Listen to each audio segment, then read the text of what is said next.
My name is Koller, and I've taught here for years, teaching Tanakh and Parshanut in the full-time programs.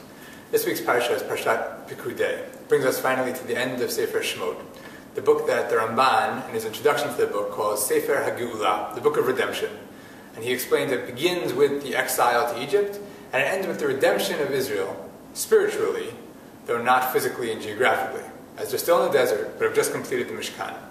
And the end of Shemot is clearly the end of a book. Vaychal Moshe et hamalacha. Moshe finished the work. Vaychase anan et oel moed uchvod Hashem alei et mishkan. The cloud covered the tent of meeting. The presence of the Lord filled their tabernacle. And the book ends.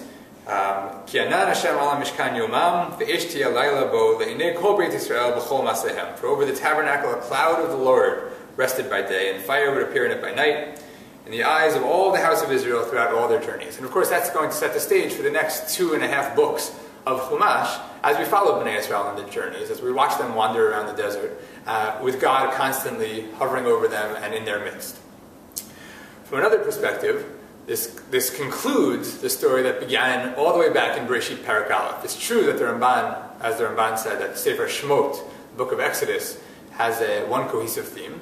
But it's also true that the first 2 books of Chumash circle around one theme. And that's from the very beginning, God was searching for, trying to create a place for himself in the world. A way for him to not only create the world and then disappear into the heavens, but to live in the world. He created, of course, first Gan Eden, all the way back in chapter 2. But his quest to live together with mankind in Gan Eden ended in tragedy, just 1 chapter later. But this chapter, the end of chapter 40 in Exodus, brings us all the way back even earlier, to Genesis 1. To the very beginning of Chumash. Vaychal Moshe et hamalacha. Moses completed the work. Of course, harks back to the very end of the first creation story, where God completes the work. Vaychal Hashem, God completes the work on the heavens and the earth, at the beginning of chapter 2.